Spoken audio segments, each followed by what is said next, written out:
Welcome to another episode of Life Lessons with Dr. Bob, where you'll hear highly accomplished and fascinating guests talk about the challenges they've overcome and the winning mindsets that have led them to great success. And now your host, Dr. Bob.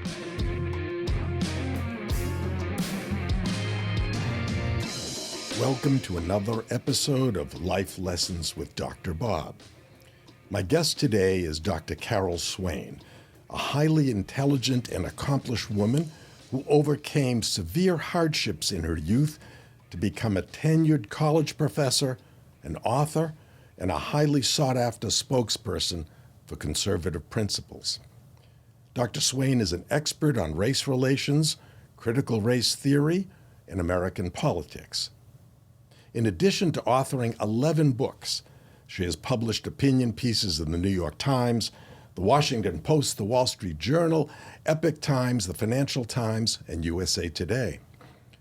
Her television appearances, including ABC's Headline News, PBS NewsHour, the BBC, NPR, CNN, and on Fox, Hannity, the Ingraham Angle, Tucker Carson, and Lou Dobbs. That's who she is now. It's very impressive. But what is even more impressive is that her personal journey started in a much different place. Carol grew up in extreme poverty in the rural South with 11 siblings in a 2-room shack. That's 2 rooms, not 2 bedrooms, without running water or indoor plumbing. Neither of her parents finished high school, and she dropped out of high school after the 8th grade. She married at just 16, just to get away from home. After a failed attempt at suicide, a doctor told her that she was both intelligent and attractive. That was the first time in her life that someone gave her positive reinforcement, and that simple comment started her on a new path of life. She earned a graduate equivalence degree from high school, went to a community college and graduated in 1978. Then she went to a 4-year college where she graduated with high honors. She continued her education and earned a master's degree from Yale and a PhD in political science from the University of Carolina in Chapel Hill. She was recruited to the Princeton faculty in 1990 to the position of assistant professor of politics and public affairs, and after 4 years, she was promoted to associate professor and given tenure. Then in 1999, she accepted the more senior position of full professor of political science and law at Vanderbilt University. In 2017, she retired from academia and started a nonprofit organization, Be the People, whose mission is to reverse the current leftward direction of American culture. What a fantastic journey. Carol, thank you. Welcome to the show. It's a pleasure, Dr. Bob. The objective of my podcast is to show by examples such as yours that America is still the land of opportunity for everyone who is willing to work hard to become successful.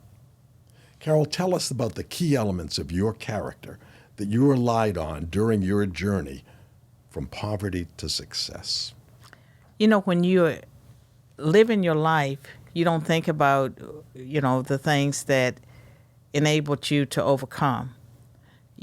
So as a young adult and as a child, a lot was focused on survival in those circumstances.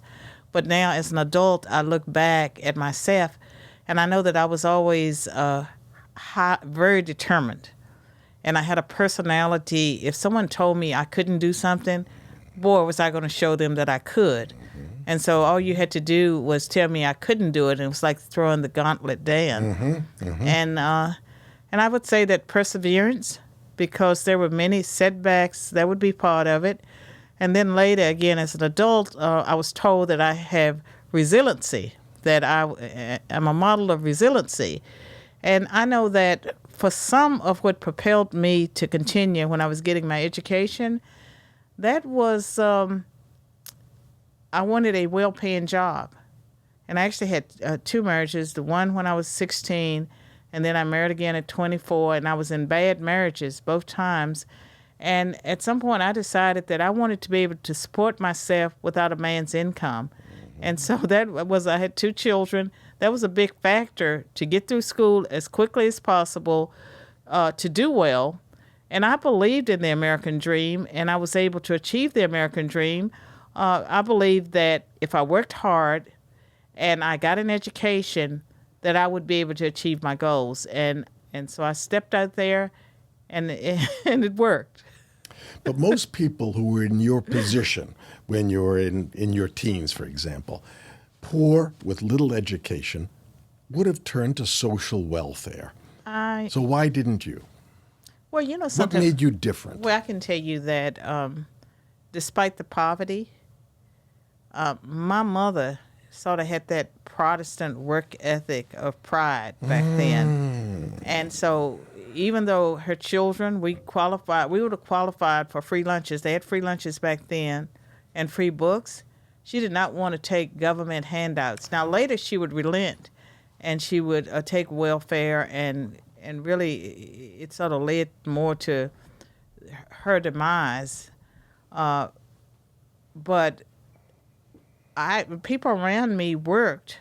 They worked low-wage jobs, and my grandmother worked for this white family. And so part of my success story, I can tell you, is the woman's name was Ida Carnes. She gave my grandmother a library. And I don't know if my grandmother asked for it or she worked for it, because this lady would change her furniture often, and the old furniture would be given to my grandmother. But I had access to the classics, to encyclopedias, and all of that as a child through my grandparents. And that house burnt down probably when I was maybe 10 or 11. But I can remember just having those books. And so despite the poverty, I was around people that understood some things. And your brothers and sisters, they were different than you. Yes, and I am the only one that got out of poverty. And today my 91-year-old mother lives in my home, and she'll be 92 in August. We have caregivers because she's bedridden. And so I am, and it makes sense, I guess, that I would have her, because of the siblings that are alive, I am the most successful. And during the time I was in college, my older sister had care of my mother. And so at some point, it made sense for me to take my mother. So she lives with me in Nashville. But I am the one that got out of the poverty, and during my early 20s, I would say 30s, I had a lot of guilt because I couldn't understand why me. Why was my life so different from my siblings? And my life was always different from my siblings. When I was 16, by the time I was 17 and I was married, I was buying a house, a brand new house, because there was a government program, FHA 235. All you needed was $300 down. I happened to be listening to the radio at the time. I heard about it.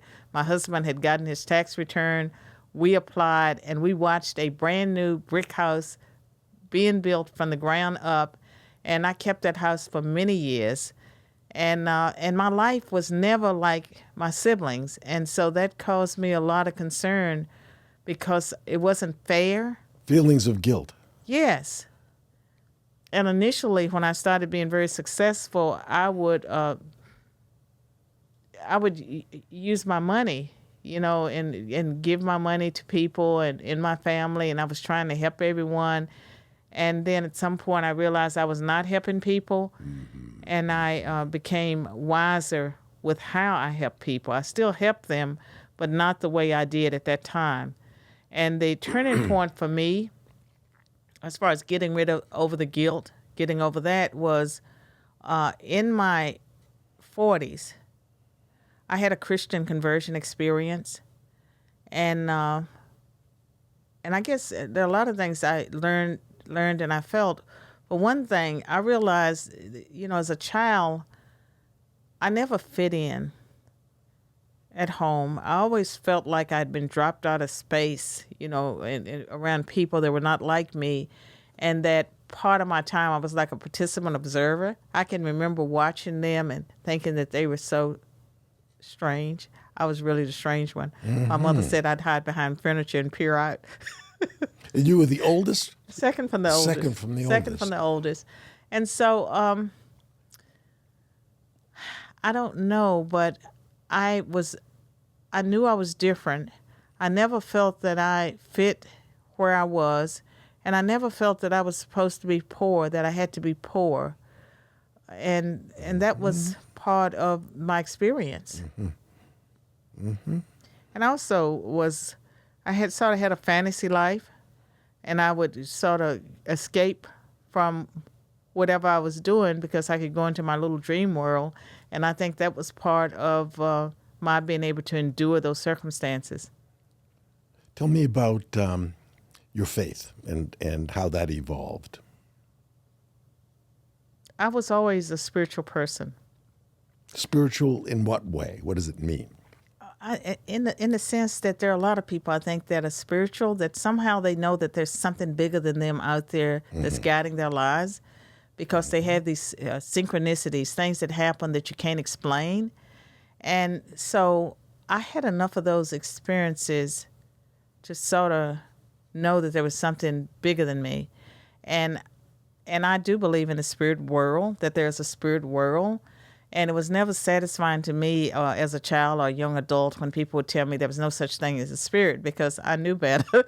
And so when I had my late life Christian conversion experience, and as I grew in knowledge, it's very satisfying to me to know, that the Bible that I read acknowledges a spirit world, even though people may not. But I think I had glimpses of that as a child, but I always felt, I would say that when I got to college and I took psychology courses, I feared that I had delusions of grandeur, which is a mental illness where you think you're somebody important. Sure. And so if you think about my poverty and where I was, there was a disjuncture between where I was and where God was going to take me. Yes. And I had experiences as a young adult, late teens, and a young adult in college, where strangers came up to me and they said, "You know something? You're going to be famous someday." And it didn't make any sense, because at that time, where I was and what I was doing, there's no way it didn't make sense. But I did know that I was worried about having the mental illness of delusions of grandeur, because I felt that I was the disjuncture between where I was. Meant for something different then. And I can tell you that when I was at the community college, I never dressed like other students. In a way, I was dressing more like a professor, and I can remember people commenting on I was dressing inappropriately for class. I mean, other students. Yes. But so that was part of my experience. And you were dressing for the next stage of your life. But I didn't know that I was dressing for the next stage of my life. And now, you said you had a Christian conversion experience, and converting means going from something to something else. What were you before? I've been agnostic at times, agnostic. But I was spiritual agnostic. I believe one God, many paths, and that was very satisfying to me. And I was a seeker.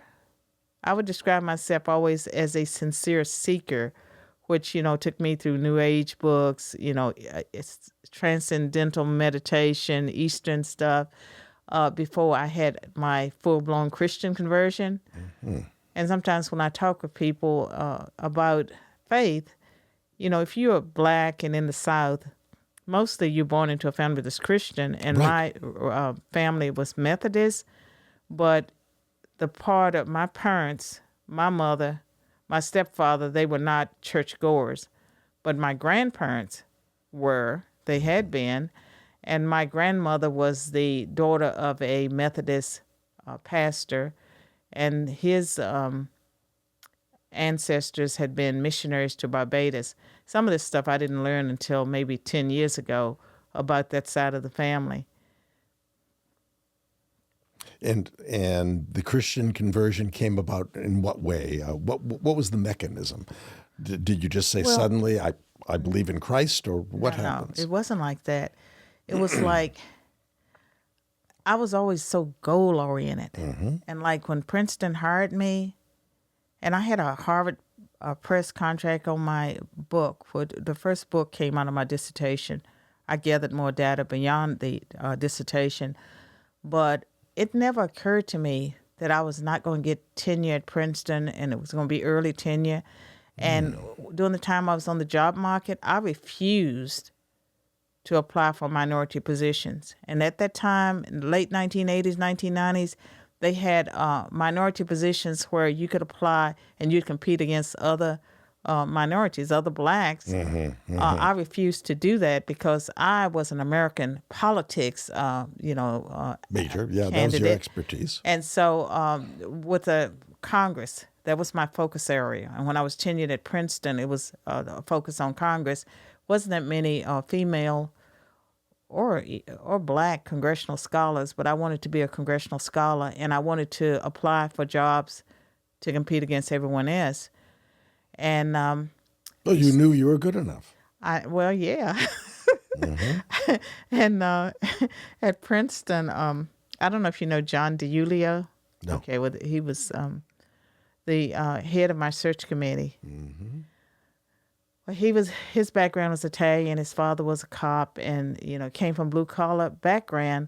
He got tenure in 1 year at Princeton, and so I reasoned if John could get tenure in 1 year, I could do it in 3. And so that was my goal. My life at that time, I was going to get tenure in 3 years. I was going to be a full professor in 6 years.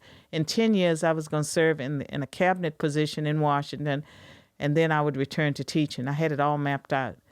And when I was hired, this story leads to my conversion experience. It's okay. It's all interesting to me. Okay. So when I was hired, and I got a signing bonus, by the time I was on the job market, I was known across the country because I had given conference papers with my professors, and they steered me into academia. It's not anything I would have done on my own because I was shy and didn't get over my shyness until after the conversion experience in my 40s.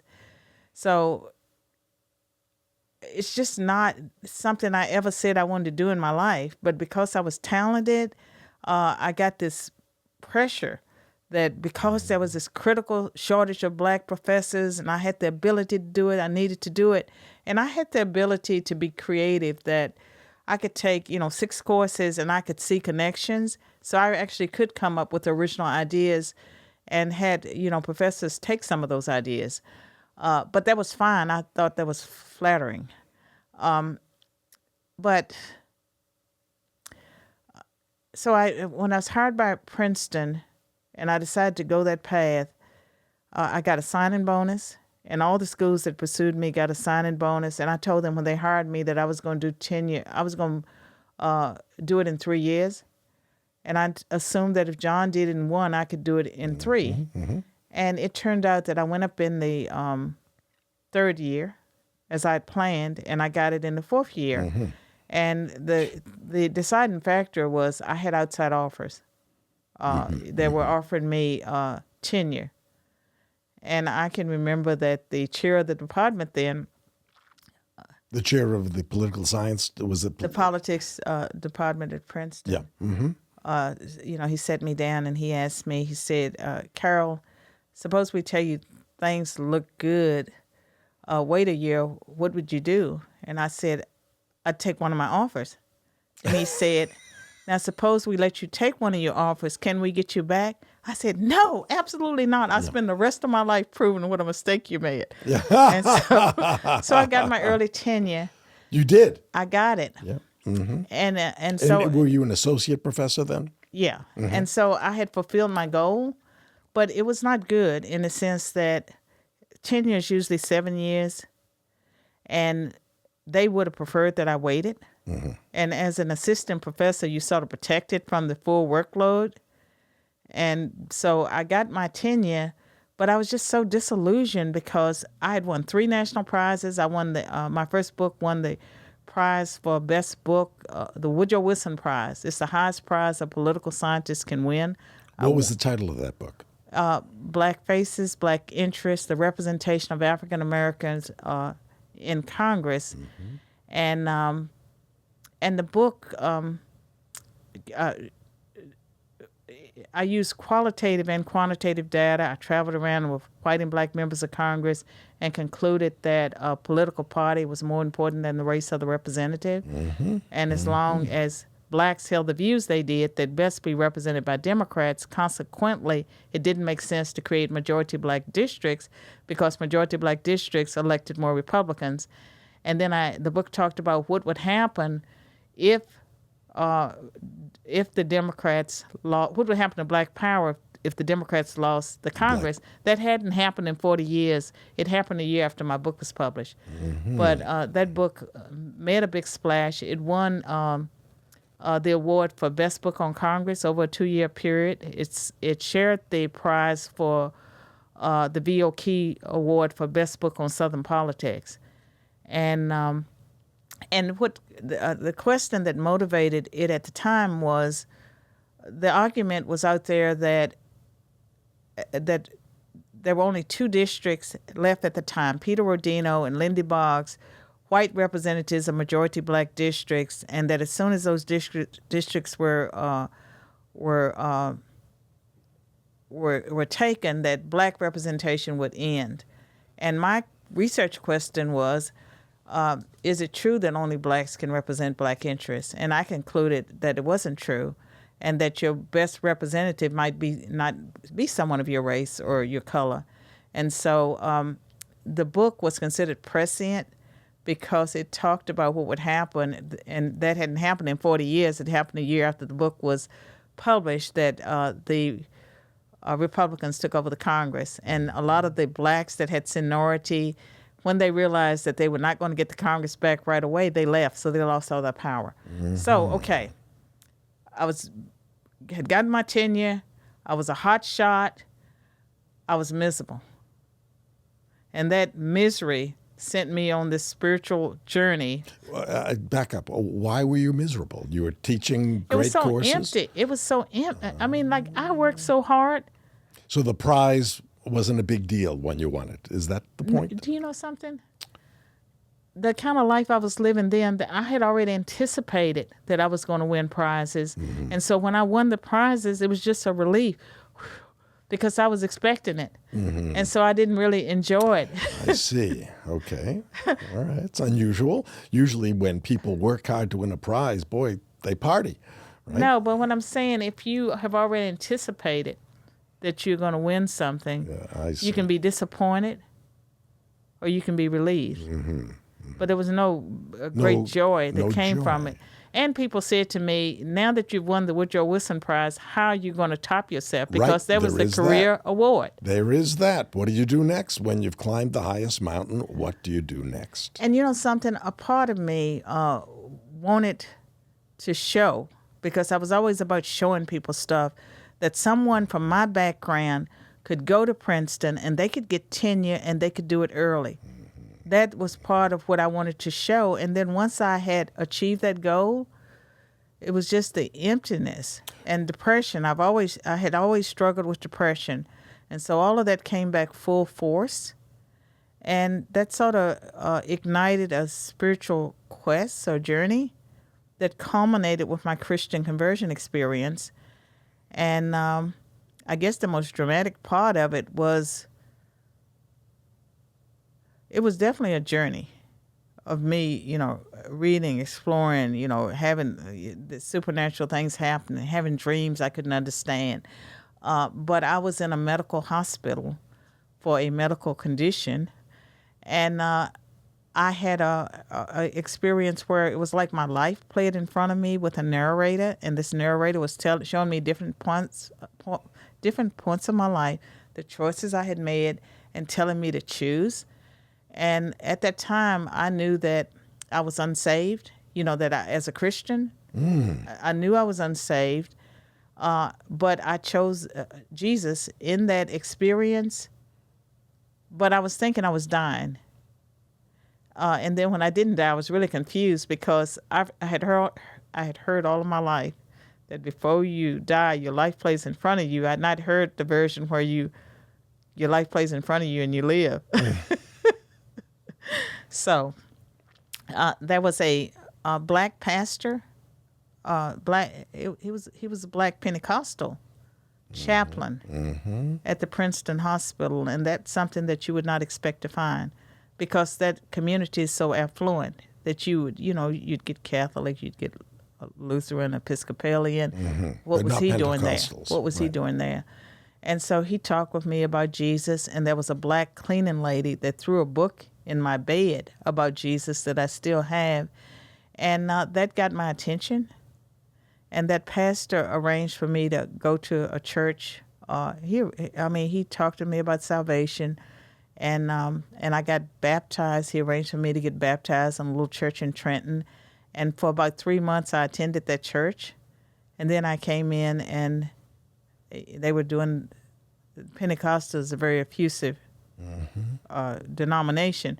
I came in one evening, they were dancing and stuff, and I was so uncomfortable, I was out of there. And so but I wasn't changed. And so for a while, I spent a few years where I was blending New Age, Eastern, because I had studied Eastern religions too, and Christianity. But the year I started Yale, New Haven, because I got that master's degree after I had my PhD, I was just going through that soul searching. My book, first book, was being used in court cases and in law schools, and there was this fascination with my ideas. And I thought, well, maybe I miss my calling. I should be a lawyer.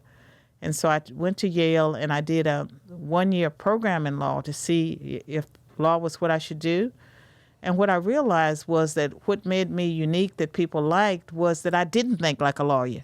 And so I decided that, no, for one thing, that I was not going to be able to do 3 years of law school, but that my strength came from the fact that I didn't think like a lawyer. But the Christian conversion experience happened towards the end, the absolute end of my time at Princeton. And when Vanderbilt approached me and they hired me, I was going through the spiritual journey part, but it wasn't evident from the outside. So, 1 second. I know you went to Vanderbilt, but why did you leave Princeton, which is a very, very high level, a very prestigious school? Yeah, something. Yeah, I was miserable there, and I would say that I was disillusioned. It was the people you were working with, or the topics? No. I just I can't explain it. But would switching to Vanderbilt change that? Did it change that? Well, I can tell you that Vanderbilt promoted me to full professor. Right, and that must have been a motivation. Yeah, and the money right? was a motivation. Yeah. And then I'm a Southerner, and Tennessee borders Virginia. My family was in Virginia, so there was a lot of reasons that I made that choice. But at the time that I did, not many people were leaving the Ivy League for other places. Correct. Now they do. and there are numerous people in the political science department at Vanderbilt now that are from Princeton, that are from the Ivy League. But I was among the first people to do that because people felt like even if they were unhappy or if they needed a change, that you couldn't leave the Ivy League unless you were going to another Ivy League school. Ivy League, sure. But I stepped out there and made that decision. But also, when Vanderbilt hired me, I had not had the full-blown Christian conversion experience. I was going through the journey. But when I showed up, I was a devout Christian believer. I was a new believer. And my faith had grown while I was in New Haven. And so I, experienced God before, but I really found him in New Haven. But then you were at Vanderbilt, and they gave you tenure too, correct? No, they promoted me to full professor. Right, which and I had a joint position. appointment in the law school, and I had some great years at Vanderbilt. And it was a good decision. and I loved Nashville. And I would say that the things that happened late in my career, a lot of that was related to just a shift in the culture. And I can tell you that academia became more intolerable for people like me after President Obama was elected. And that's when you saw the demands for safe spaces, trigger warnings, Right. and the microaggressions, and by the time I was leaving Vanderbilt, your personal pronouns, everything started changing rapidly in academia. Because that was my question. You gave up tenure at Princeton, and then you gave up tenure at Vanderbilt. And most people, tenure is a treasured level of expertise. It is. I mean, it's a permanent position, no one pushed me out of either one of those organizations, and we can talk about that, any of those institutions. But during my final years of teaching at Vanderbilt, I noticed the changes in the students. And one of the changes was that when the freshmen came, they were not so eager to learn because they had the answers to all the questions. They were going to teach you. They had already been indoctrinated. Yes. And I noticed that, in the late to mid 2000s, that they were coming in different. And my class, towards the end of my career, I taught a course on political culture that focused on the impact of communism on American political thought. And that class had a waiting list almost all the time. And my ground rules was that this was pretty much a free speech zone, and that my classroom was not a safe place for people who were sensitive, because we would talk about ideas that were controversial, and if they were overly sensitive, that they might be more comfortable in another class. And so that first week of class, drop ed on my syllabus, as well as stated in class, was the fact that this was a class where we talked about ideas, and the students loved it. The students loved it. And when later I was involved. Shouldn't every class at a university be that way? Well, isn't that what university is all about? That's what it used to be. Exploring different ideas and different viewpoints and being open-minded before you've decided what the answer is. And that's what I loved about learning, and what I loved about college. And during the time that I was in school, you had your Marxist professors, you had some progressives, you had conservative professors, but you also had the ability to engage ideas. I noticed, towards the end, that you had more panels where it would all be one side. But I've always believed, that the most engaging part of education was when you had opposing views and people, engaged one another. That was being lost during the time that I left. But there were things I loved about academia.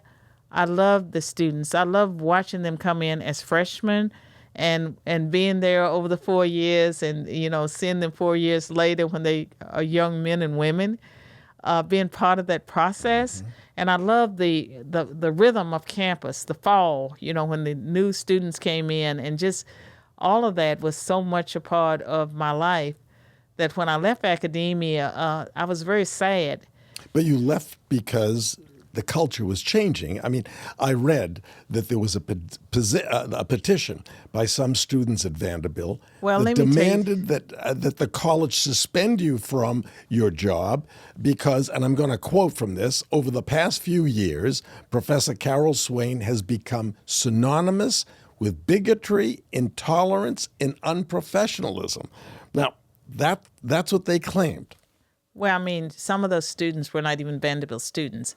The catalyst for that. Yes. Well, let me go back and say, before that happened, in 2011, Vanderbilt adopted a policy that student organizations could not have any type of codes of conduct or faith-based statements, in the sense that student organizations could not require that their leaders believe what the organization stood for or engage in certain behaviors, and it resulted in Christian groups being affected in a way that other groups were not affected. And so Christian groups at the time, in their constitutions and charters, you had to affirm a belief in Jesus Christ to be a leader of a Christian group. Well, why how could you believe otherwise if you're going to be the leader? And that was against the rules? And then is that what you're saying, that it was against the rules to require a policy was adopted by the university that affected the Christian groups, and I was the advisor of 3 of those groups, and so we fought it. We fought it hard between 2011 and 2013. And we had maybe 35 members of Congress sign a letter asking that religious liberty be restored at Princeton, at Vanderbilt for the Christian students. We also, I wrote an opinion piece that got national coverage exposing what was taking place. And then I had an army of students that we did videos, we did protests, it was all over Fox News. I mean, we fought it hard and we lost. In 2013, we lost decisively. It was over.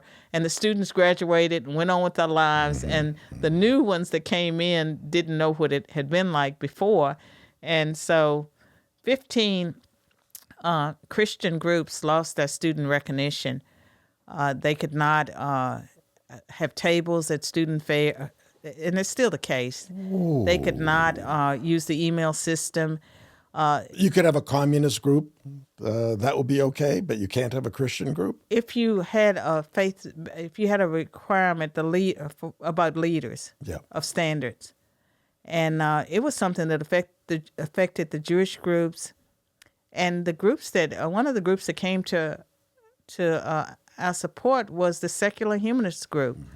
That they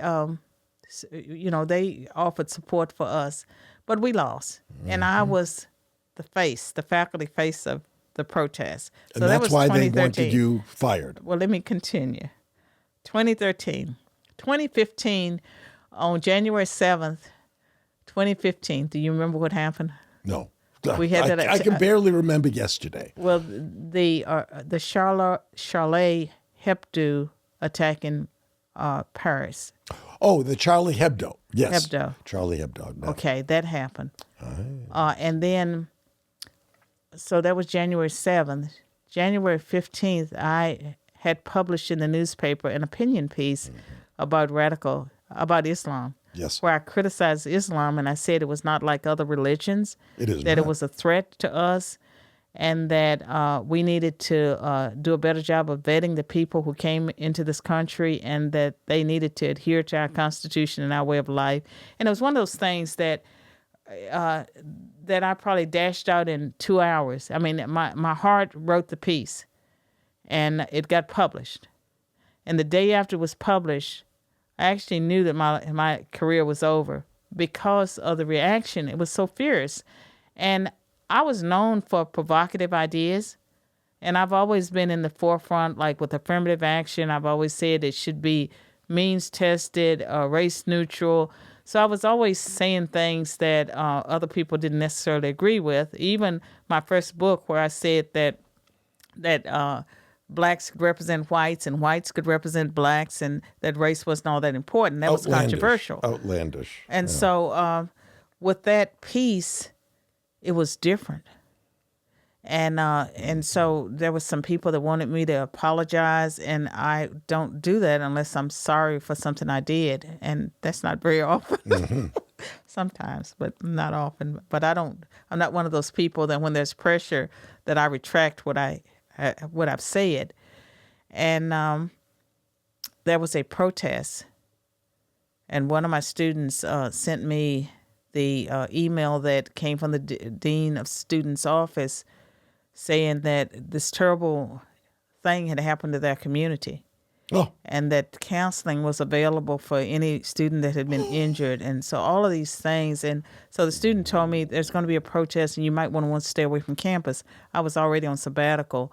And then another student shared with me the email. And so that was, just very different. And then the newspaper, there were all these attacks that I had never experienced before, but there was a lot of support too. And I can tell you that what at the time felt like the worst thing that ever happened in my life turned out to be, in many ways, the best thing that happened. And as far as my visibility as a scholar and as a thinker and all of these things, it boosted me, but it also created circumstances where I was harassed for a couple of years. And when I decided to leave academia, I made that decision myself. And the petition that the students so-called put together, they were not my students. These were people that had never taken a class with me. In fact, many of my students, real students from previous years and current years, wrote letters disputing what was being said about me. And there was a graduate student that I had that I did not know was gay. He contacted me and he told me that he had recorded all of my lectures and that he had told them that I never did any of those things, that he'd never witnessed any of the stuff that was being said about me. And what happened was, and this probably didn't make a lot of sense, that first it was the Muslim students were the ones that I had offended. Yeah. But the community came around them, and they said they forgave me. But the LGBT community, I had never had problems with that community. Had students and, friends and people that, came out to me for the first time. And so there was no fear because I love all of my students and I was there for the students and everyone knew I was there for the students. They had my cell number. They had my home number. They knew that I was there for them. Those students, came to my defense, but I had a transgender student that I didn't even know, that never met the man in my life, that said I had filled the campus with terror. And so it was a difficult time, but I returned to teaching one semester. But what I experienced was every time I would give a media interview, if I said anything that someone thought was controversial, the university would issue a statement that I didn't represent Vanderbilt University because they stood for free speech and inclusion, and I forgot what this other thing they stood for. There was so this happened several times. The last time that it happened was when I had given an interview to CNN, and I debated Areva Martin. She is an attorney in L.A. about Black Lives Matter. And this was after the 5 Dallas police officers were slain. We'll get to Black Lives Matter later in the interview, but I just want to let you know. Okay, I'm just telling you that this, I had given this interview, and I'm going to claim credit for being the first person on TV to say that they were Marxists, that they were a destructive force in our society, and I told people to go to their website, and I did all that in the interview, and the result was CNN has never had me on since then, and Vanderbilt issued its usual statement, and I didn't even know it. I was on vacation, and people called me and said, I'm so sorry about what Vanderbilt did, and then there was an article, Vanderbilt distances itself from its controversial Carol Swain. Right. I know of 3 other professors, also at leading universities, who face similar mistreatments because of their conservative viewpoints. So, well, there were 5 of us targeted at the same time, and we were full professors. But at some point, I called the dean and I said, this isn't working out. We need a divorce. So I initiated the separation. Good. And I knew that I was stepping out into the unknown. And I also knew that as a professor, the only thing I knew how to do was to be a professor. And so there was a lot of uncertainty about my future. But at that time, I was a person of faith. And I believed, and I know that it was God that took me out of that shack and placed me at Princeton and credentialed me with the good housekeeping seal of approval, the highest award a political scientist can achieve. And then I would say that it's God that set up the circumstances that led to my conversion, because it was like after I had achieved all of those things, I was so disillusioned that I had worked so hard for this, and it was so empty. And that was what put in motion the circumstances that led to my conversion. And what came out of that, in addition, to freedom, was I had been shy all of my life. And there had been a time at Princeton when I could have been on Good Morning America for my first book. I turned it down because I was afraid. After I had my Christian conversion experience, God impressed on my mind that he had given me a message bigger than me and that I should focus on him and delivering the message, focus on the message. And once I realized that the reason I was shy was that I was afraid that people would laugh at me because I talk funny, I'm from the South, or I might make a grammatical mistake, or all the things that kept me afraid, I was delivered of that. And so I started doing media, and I've been talking ever since. Tell me more about the fear. separation from the last university where you were at. What happened? You walked into the head of the department and told him that No. it's not going to No, work out? I had a wonderful dean. And I say this is a God thing because she came from NYU and Rutgers. She had a very different background.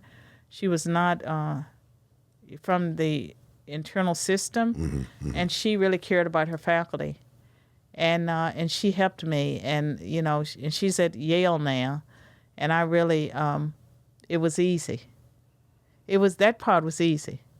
The hard part was my identity, because I had my identity caught up in being a professor. That's Yes. all I had been. And you were giving it up. I gave up something. It was really hard, but guess what? I tell people now that my classroom is the world.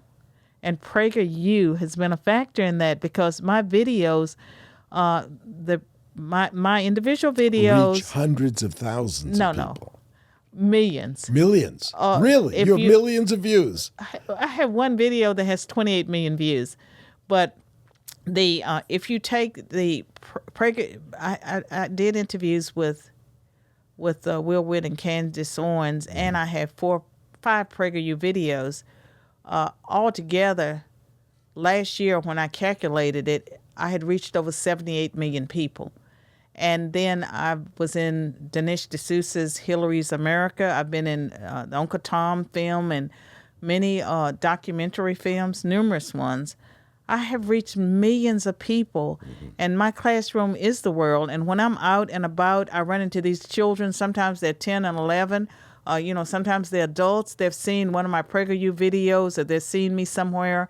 And the impact that I'm having, and people that are saying that I changed their lives, it's like I would say that God sort of engineered the circumstances that led me to leave academia where I could truly be free. You were promoted. You were promoted. I absolutely, right? yes, Yeah, absolutely. And in this position, no one can take your tenure away, And because so- it's your tenure. That's right. And so I have 2 businesses, 2 for-profit businesses and my nonprofit. And my latest for-profit business is called Carol Swain's Real, capital letters, Unity Training Principles, because in 2020, some of 2020, when all the riots and things were taking place, and I had a lot of internal turmoil about what was happening in the country, and some of it had to do with the fact that I saw all of these corporations and businesses and people doing the opposite of what they should be doing. Like, if you want racial healing and reconciliation and to help people, you don't use a conflict model. And then I care deeply about our Constitution and the Equal Protection Clause and the e pluribus unum, out of many one. All of those things are important, but the Civil Rights Act itself, which I think was significant, it created opportunities for people like me.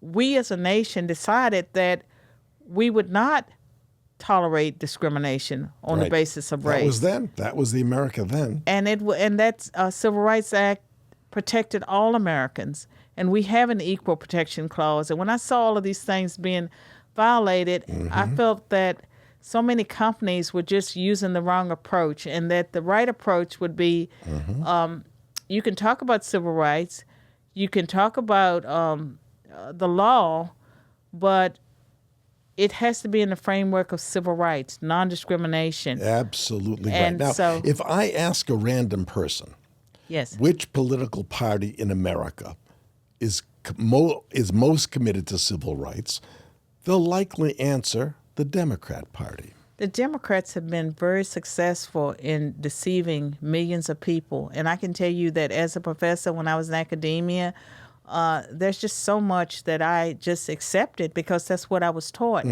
And I'm afraid that I taught some of that nonsense. And I'm But trying given to the make racist amends. history of the Democrat Party, why do most people believe that the Democrat Party is pro-civil rights when it's the exact opposite? It is the exact opposite. And I believe that a lot of black people have become aware of that. They're waking up. They are. I love it when President Trump, when he was campaigning, he said to the black community, wherever he was giving a speech, vote for me. What have you got to lose? Right. You look at the major cities in America that are leading in the crime statistics of murder, rapes, robbery, violent crime. It's the black community that's suffering. And it's been that way for 50 or 60 years, and every one of those cities is run by Democrats. Well, I can tell you that the progressives have always been eugenicists. Right. And when they push and encourage abortions in the black community, they know exactly what they're doing.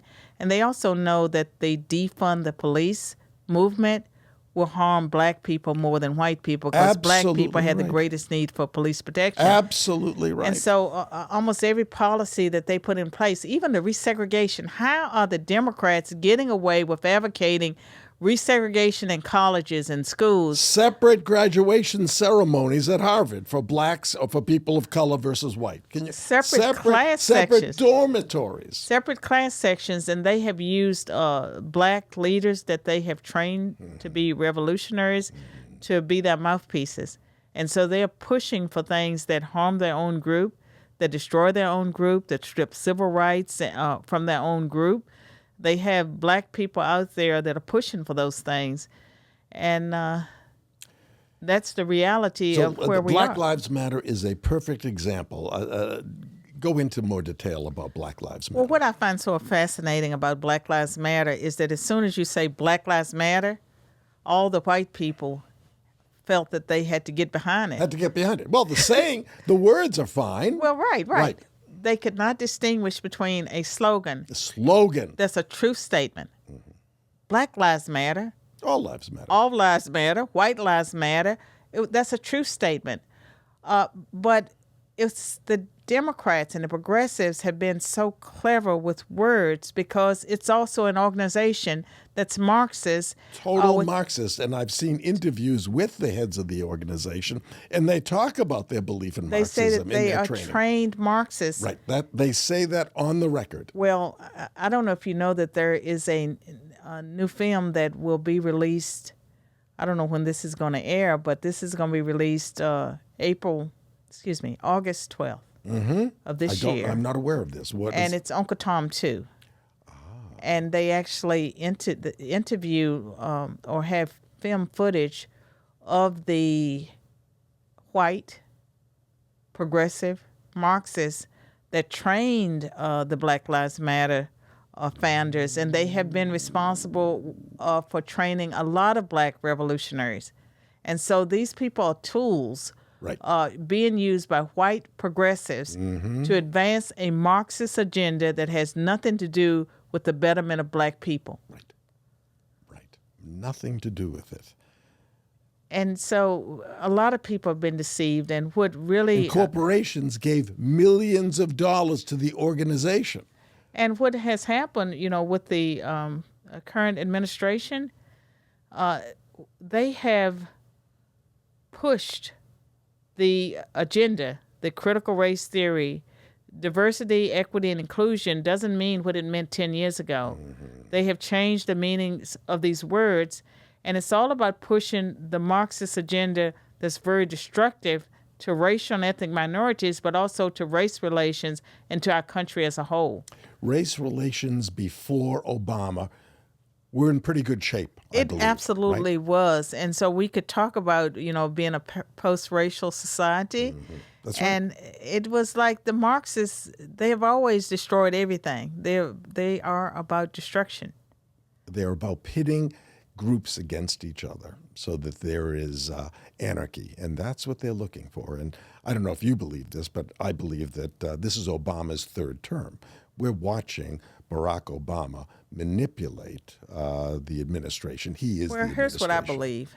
And, I don't care if someone would say that what I believe is extreme. I've always loved America, but the America that I see today, I don't recognize this country. Now, I am encouraged recently by the Supreme Court decisions that seem to be geared towards restoring some respect for the Constitution. But I believe that the rule of law, the due process, equal protection, presumption of innocence, that all of that, has been disrespected in recent years. Mm-hmm. And I look at the January 6th prisoners and what they were charged with, and how some of them, the last I heard was 80 people are in jail and they've not had trials.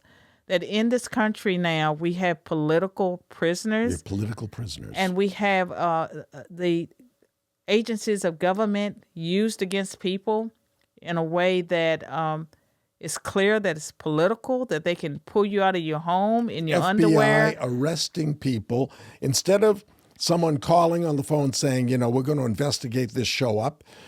James O'Keefe, for example, was arrested in his home. Dinesh D'Souza was the first one, and it was after he had criticized Obama. And I can tell you now, as an American who's always been law-abiding and never been arrested, maybe I've had 2 speeding tickets in my life, I don't rule out being thrown into jail for something that I didn't do or something that I said, and probably I will have said it. It's a realistic fear. It is a realistic fear, and I remember when President Bush, he nominated me to 2 positions as an independent, and there was a background check, and I was concerned about the background check because I had been treated for depression.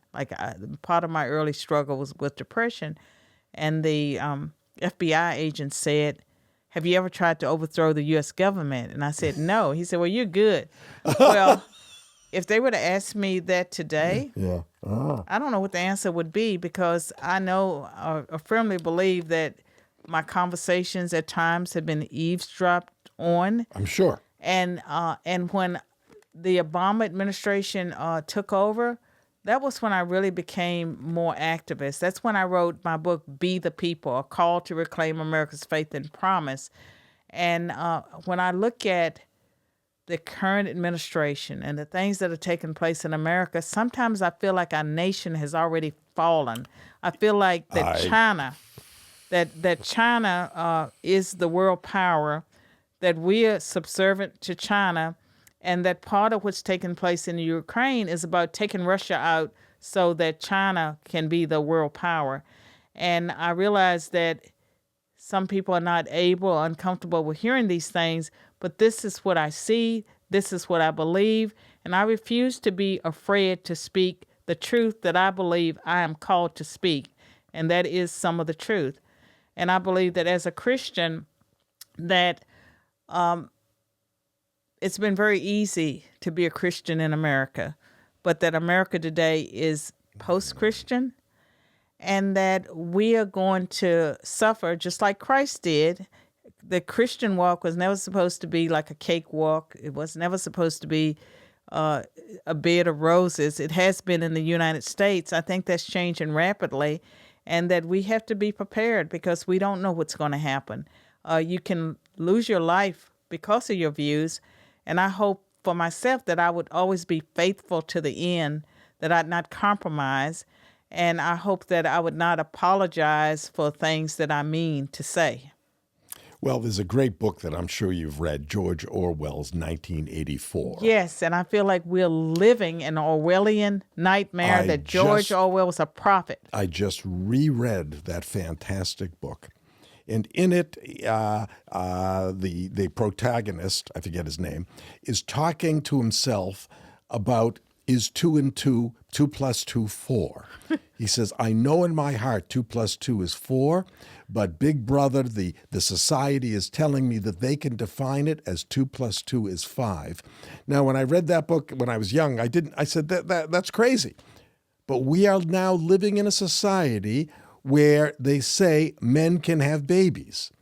That's the same as saying 2 + 2 is 5. It is. Right? It's the same exact thing. Or you can be whatever gender you want to be. And men. I saw some a post on it might have been Twitter or one of those, where this woman is arguing that the men can have abortions too, but not under this law. Men can have abortions, right? It's like they've lost all sanity. There's something wrong. There's something very wrong. Well, it's like there is a veil of deception over top of the people. They have just been blinded. Yeah. And I think that those of us who can see, who can hear, who speak truth, we are a threat to whatever they're doing. And if you never believed in good and evil, I think you can see the evil that's taken place. The fact that this Roe v. Wade decision, where the Supreme Court has struck down abortion on demand, and send it back to the 50 states. And which is where it belongs. They did not eliminate abortion. You can still get an abortion, but that people would be willing to threaten other people's lives, kill other people for the right to kill babies. Here's a perfect example of the evil that's happening in our society. Well, a person decided he was going to kill one of the Supreme Court justices, one of the recent Kavanaugh, right? And he was arrested by the local police. The president said nothing about it. There were protests outside of the homes of the Supreme Court justices, which is illegal. The Justice Department didn't do a thing. But here's what didn't do a thing. Here's the thing that gets me is that we have watched the collapse of the Department of Justice, the CDC, the FDA. Right. All of these agencies have become corrupt political arms. And we saw during the Trump administration that he did not have control over his government because of the career civil service. Right. Yeah, the administrative state. They fought him tooth and nail. And it was almost like, we talk about political coup, the things that they did starting the day after the election. I went to the inauguration. It was before he was elected. Before he was inaugurated. During the inauguration, there were these protesters and people being beaten up on the way to and from inauguration parties. And for the first time, I guess, in American history, that's where you saw resistance to the election of a president. That's correct. And Hillary Clinton had many times said that Trump stole the election. And nobody criticizes that. So we are in very bad trouble right here. But and my son wonders, Dad, why are you always angry? I said, I'm angry because I see this country being destroyed. This wonderful country that gave opportunities to so many people and that still is a magnet for people around the world. If it's such a bad country, why do we have hundreds of thousands of aliens pouring into the border? Why would they come if it's that bad? They're coming for opportunity because they believe that this country still offers opportunity as it did for you and for me. I'm not sure it's going to continue to be that way. I don't, I don't know your faith journey or what you believe. But I, as a Christian, we read the Old Testament, the New Testament, and so I spent a lot of time with the prophets, and Prophet Isaiah, Prophet Jeremiah, and I wonder about the parallels.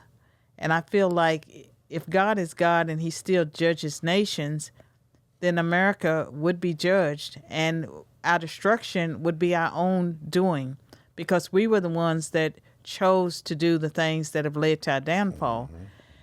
And I have been discouraged at times, but I'm feeling more optimistic because I know that God is all powerful, and I believe that things could still turn around. And I believe that the things that are being revealed because of the fact that the election, and I'm among those that believe that the election was stolen, that there were so many shenanigans taking place. In fact, I wrote an article in 2018 advising the Republicans at the time what they needed to do to make the election secure. Of course, they paid no attention to it. It didn't have an impact. But I believe that things could still turn around, but it's going to take a spiritual revival, or it's going to take it's going to take, I'll say an act of God, but I also say that we needed to know these things. We needed to know how corrupt the U.S. government is, because I used to believe that we were the greatest country in the world and we were superior to other countries. We were. I believed that. But what I've seen with my own eyes is I've seen the fall of our institutions, and I've seen that we can't really point fingers at other countries. And so I think that we had to learn these things. Now that we know, I believe in the American people. I believe that they're people of goodwill, that they have intellect, and despite the media being so biased and censoring information, it still filters down to the people. Mm-hmm. And I think that we, the people, will prevail, and I believe that it's not over yet.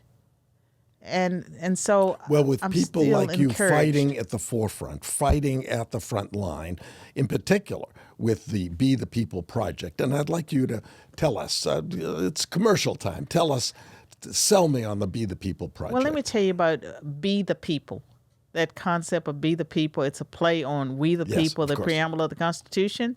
And before there was the Be the People nonprofit, there was a book, Be the People, A Call to Reclaim America's Faith and Promise. Your book. That was published in 2011. And that was a book that I hoped would reawaken the American people, because I was very confused. At the time, 2009, I saw what was happening in our country. At that time, 78% of Americans professed to be Christian, professed to believe in God. And I'm thinking, how could that be that we were electing the kind of politicians we were electing, and they were enacting the kinds of policies? I also was thinking that we the people, we elected those politicians. They enacted those policies and programs on our behalf, that we can't just point fingers at them and blame them. We have to take some responsibility. So it was clear that people either didn't know the tenets of their faith, or they didn't know the policies. They did not know what was taking place in the country. And so I wrote a book that there's a chapter on America's founding, and then I addressed some policy issues that were taking place, and there's a couple of chapters on Obama. And part of the conclusion of that book is that to have a nation, there's certain documents that everyone has to know. And I felt like the Declaration of Independence, the Constitution, knowing the Bill of Rights, memorizing the Bill of Rights, and also the Ten Commandments, because the Ten Commandments have been the foundation of many of our laws. And and so those are things that, whether you are a believer or not, these are things that you have to know to be an educated American. And so with that Be the People book, my goal was to get people to think, and each chapter ended with questions, and because I really wanted people to engage the book, but also to become active, to be the people, as opposed to... I understand exactly, and it's such a brilliant title.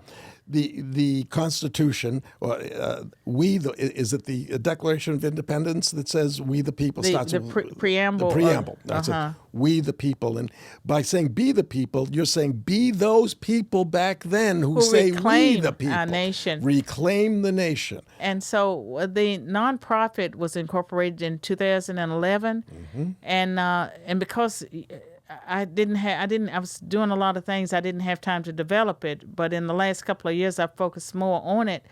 But its purpose was to educate people about conservative values and principles, and so that's pretty much what I've tried to do, is to awaken the American people to our nation and the things that have made our nations great. And so, Be the People is about America, but about people understanding, our Constitution, our way of life, our Judeo-Christian Background. foundations. Right. And when I say Judeo-Christian, I mean Judeo-Christian because you cannot have Christian without the Jewish influence.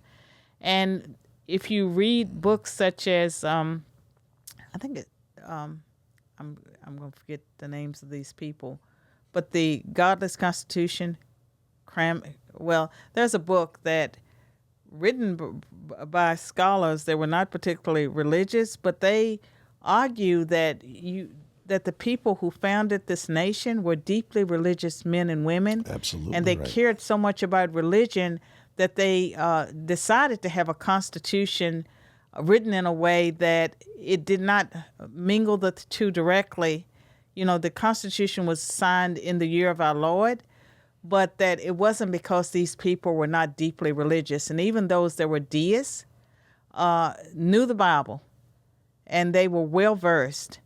And so I talk about our foundations, and what I find fascinating about America is that many of those people wanted to create a new Israel, and they understood covenant, and they wanted to have a covenant with the God of Israel. And I think that that's more serious when you look at the U.S.'s founding, in the sense that the people that came to America that were deeply religious and they wanted this new Israel, they had the complete Bible before them. And they had the record of God's judgment dealings with Israel, how God had dealt with other nations, and they still made this covenant with God. And I think that because they were the founders of the nation, that God would certainly be God to hold them accountable and their descendants for the way they've broken the covenant. And I think that my understanding of God's dealings with nations is that there were blessings for obedience and there were curses for disobedience. And for the United States, I think we have been a blessed nation. We became the envy of the world, and now we are one of the leaders of evil around the world. And I think that there will be a judgment for that. But I also know that God is merciful, and I believe if enough people turn back to Him, that we can stave off, at least for a while, this evil that our nation has become. Because there have been times with other nations where you had great wickedness and things happened and it was turned around. And so I'm not ready to give up on America, but I can honestly say that I don't recognize this country most of the time right now. I don't understand how we could allow our children to be transgendered, that 5-year-olds could be told that they can change their sex, that their parents might be wrong. And to keep it private, to keep it secret from their parents. And so the evil instrument that has public schools have become, it seems to have happened very, very quickly. But I believe that it is child abuse to give a child hormones that will affect their growth, and we don't know, will sterilize them, and allow some children to make decisions about sexual reassignment. Right. And frightening.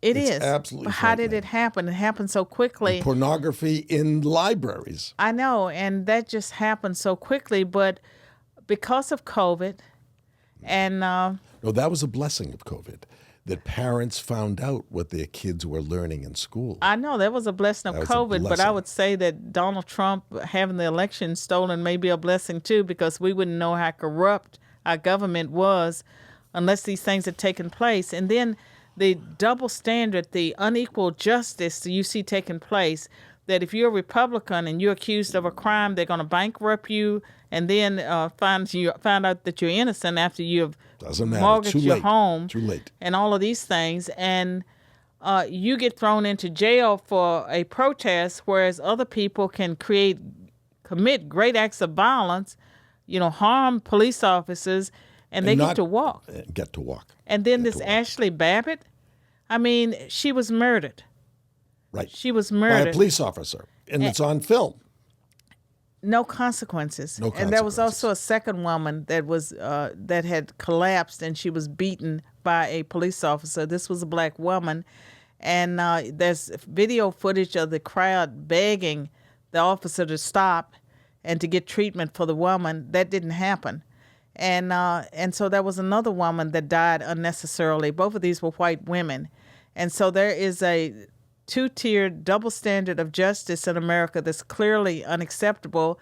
There are too many cowardly politicians on both sides of the aisle that have not stood up. And I think it's a disgrace that Republican lawmakers have not done more to help the January 6th protesters that are in jail. In jail, in solitary confinement, without access to attorneys. And so that could happen to any of us. That could happen to any of us. And this is America, and we're pointing fingers at, Putin and various people around the world. No different now. When we are acting, no different.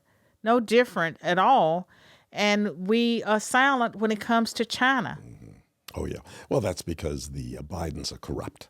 They're totally corrupt. They've taken money from China. All evidence is that Hunter Biden was taking millions of dollars from China and giving 10% to the big man. So it's another story. I'm almost out of steam, but I can tell you that my hope is that the American people that can still recognize truth will have the courage to stand up and fight for their nation. And when I say fight, I don't mean with guns and arrows. Not yet. And stuff. Don't know. I don't know. But if our leaders would only stand on principles, if they themselves would believe. No, but you have people in our government today, running the government today, who hate freedom. They hate America. They hate America. If only we could. Don't you remember 2 weeks before Obama took the presidency, before he took the oath of office, he gave a speech to huge crowds.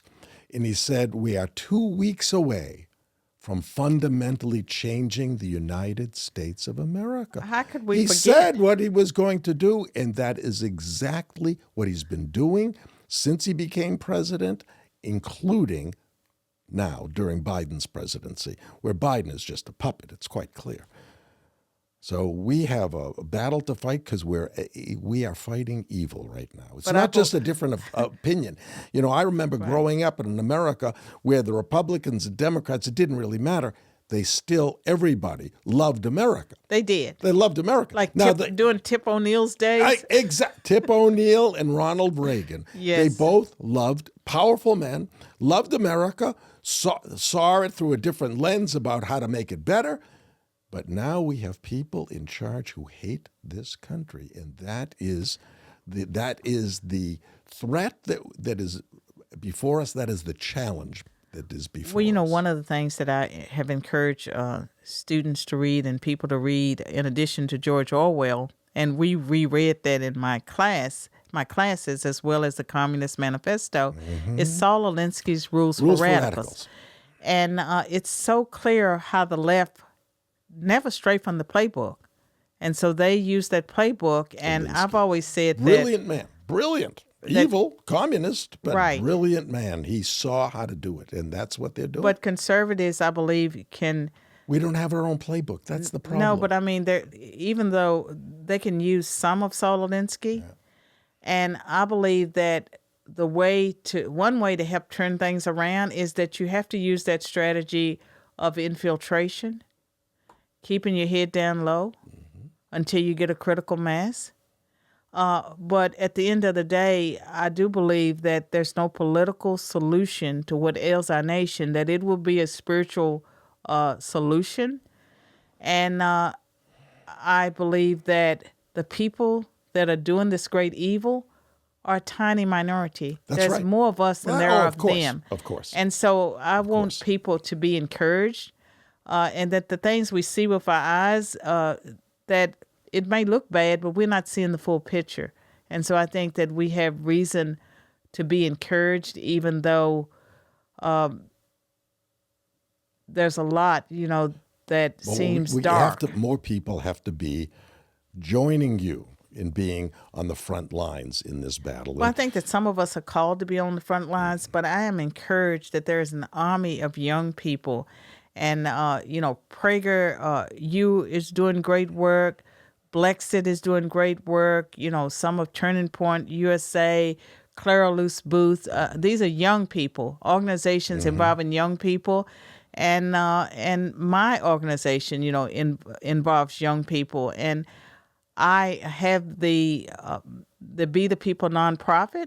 I'd like to do more with that organization, and earlier this year we did an American Dream Conference, and we hope to do one again next year, and we want to focus on the things that made our nation great, and just be encouraging proud to be people. An American. There's a lot to be proud of. Be proud to be an American. Well, thank you, Carol, for sharing your story with us, and thank you so much more for all the time and effort that you're investing to help America return to its conservative values that have served our country so well. Thank you. What an inspiring story about a woman's journey from poverty to full, happy, and productive life. It's Carol's story, and it's America's story. If you would like to join her in the battle to return America to its conservative values, then go to her website. It's bethepeoplenonprofit.com, bethepeoplenonprofit.com, spelled the normal way, no spaces, and make a donation to her cause, to our cause. I did. Thank you for watching, and if you enjoyed this episode of Life Lessons with Dr. Bob, please subscribe and you'll automatically be notified of future podcasts in this series. Thanks so much for listening to another episode of Life Lessons with Dr. Bob. If you enjoyed these interviews with some of today's most influential thought leaders, please follow and rate the show on your favorite podcast platform. And don't forget, you can also watch each episode on YouTube as well. We'll see you next time.